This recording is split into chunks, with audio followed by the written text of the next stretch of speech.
అనగనగా ఒక పచ్చని కొండల మధ్యలో ఒక చిన్న గ్రామం ఉండేది. ఆ గ్రామంలో ఒక చిన్నవాడు విహాన్ అనేవాడు ఉండేవాడు. అతనికి విల్లు బాణాలు అంటే చాలా ఇష్టం.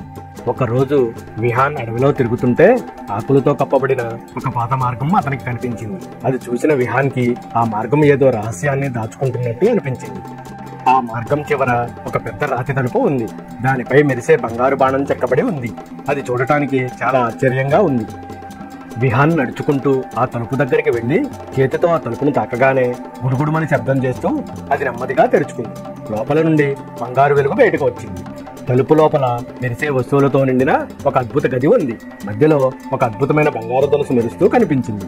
విహాన్ ధనుసు పట్టుకోగానే బాణం దానంతటదే గాలిలో ఎగిరి సరిగ్గా లక్ష్యాన్ని తాకింది. విహాన్ ఆశ్చర్యంతో వావ్ అన్నాడు. ఒక చిన్న పక్షి చెట్టు కొమ్మల్లో చిక్కుకుంది. విహాన్ తన కొత్త ధనుసుతో ఒక బాణం వదిలాడు. అద్భుతం! కొమ్మ విరిగి పక్షి స్వేచ్ఛగా ఎగిరిపోయింది. గ్రామంలోని పిల్లలు బంతి కోల్పోయి బాధపడుతున్నారు. అది పెద్ద చెట్టులో చిక్కుకుపోయింది. విహాన్ తన అద్భుత ధనుసుతో బాణం వదిలి బంతిని తిరిగి తెచ్చాడు. పిల్లలందరూ సంతోషంతో చప్పట్లు కొట్టారు. కొన్ని రోజుల తర్వాత గ్రామానికి పెద్ద తుఫాను వచ్చింది. గాలి గట్టిగా వీచింది. చెట్లు కూలిపోవడానికి సిద్ధమయ్యాయి. విహాన్ తన బాణాలతో చెట్ల కొమ్మను బలంగా కట్టి అవి గ్రామం మీద కూలకుండా కాపాడాడు. అకస్మాత్తుగా ఒకరోజు దొంగల గ్రామంలోకి వచ్చారు. వాళ్ళు అందరినీ భయపెట్టారు. కానీ విహాన్ మాత్రం ధైర్యంగా ముందుకొచ్చి నిలబడ్డాడు. విహాన్ తన బంగారు ధనుసుతో బాణాలు వదిలాడు. అవి దొంగల పాదాల దగ్గర పడి పెద్ద శబ్దం చేశాయి.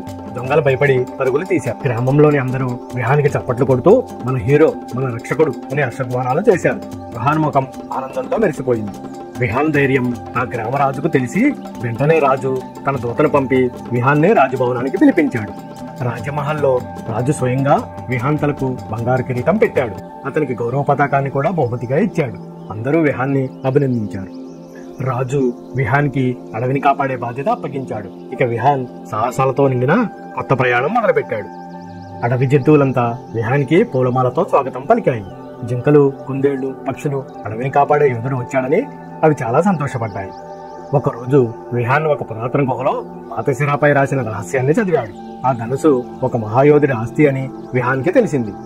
విహాన్ ప్రతిరోజు తన బంగారు ధనుసును శుభ్రం చేసేవాడు. దాన్ని ఎంతో ప్రేమతో చూసుకునేవాడు. అది అతని ప్రాణ స్నేహితుడిగా మారిపోయింది.